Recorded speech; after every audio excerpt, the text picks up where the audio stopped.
السلام علیکم معزز ناظرین۔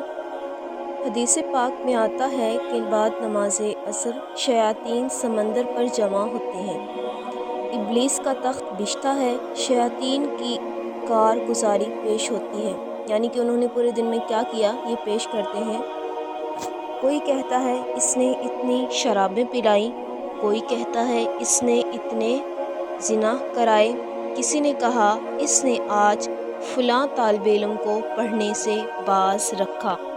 یہ سنتے ہی ابلیس تخت پر سے اچھل پڑا اور اس کو گلے لگا لیا اور کہا انتا انتا، یعنی تو ہے تو ہے۔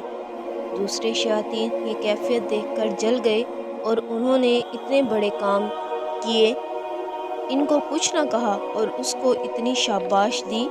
ابلیس بولا تمہیں نہیں معلوم کہ جو کچھ تم نے کیا ہے سب اسی کا صدقہ ہے، اگر علم ہوتا تو وہ گناہ نہ کرتے۔ بتاؤ وہ کون سی جگہ ہے جہاں سب سے بڑا عابد یعنی عبادت گزار رہتا ہے مگر وہ عالم نہیں ہے، اور وہاں ایک عالم بھی رہتا ہو۔ انہوں نے ایک مقام کا نام لیا۔ صبح کو طلوع آفتاب ابلیس شیاطین کو لیے اس مقام پر پہنچا۔ دوسرے شیاطین مخفی رہے اور خود ابلیس انسان کی شکل بن کر راستے میں کھڑا ہو گیا۔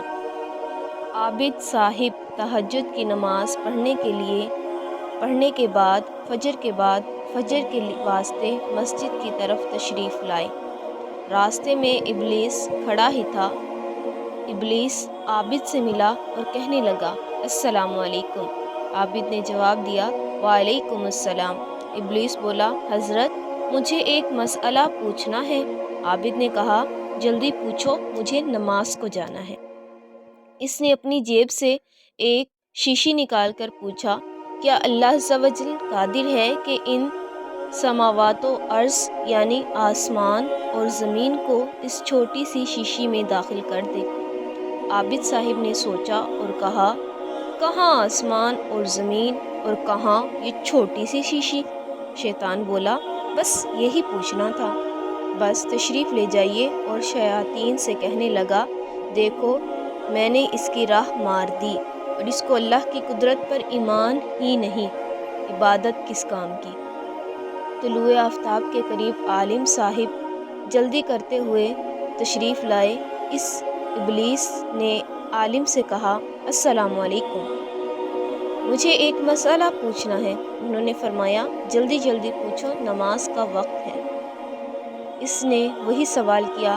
عالم نے کہا ملعون تو ابلیس معلوم ہوتا ہے، ارے وہ قادر ہے کہ یہ شیشی تو بہت بڑی ہے، ایک سوئی کے ناکے کے اندر چاہے تو کروڑوں آسمان و زمین داخل کر دے۔ ان اللہ علی کل شیء قدیر، میرا رب تو ہر چیز پر قادر ہے۔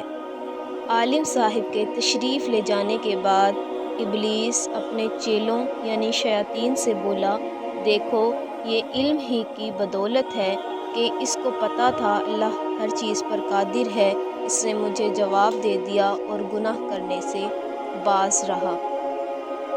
تو ناظرین، ہمارے پاس سب سے زیادہ قیمتی دولت ہمارا ایمان ہے، اور شیطان اس کو برباد کرنے کے لیے دن رات کوشاں ہے۔ اگر خدا نخواستہ کوئی شخص اپنے ایمان سے ہی ہاتھ دھو بیٹھے تو پھر ہمیشہ کے لیے جہنم کا دردناک عذاب ہے۔ تو اس ویڈیو سے ہمیں پتہ چلا کہ علم کی اہمیت بہت زیادہ ہے۔ ضروریات زندگی کے بارے میں اور گناہوں سے بچنے کے لیے ہمارے پاس علم کا ہونا بہت ضروری ہے۔ اگر آپ کو یہ ویڈیو اچھی لگی ہے تو لائک، سبسکرائب اور شیئر ضرور کیجیے۔ جزاک اللہ خیر۔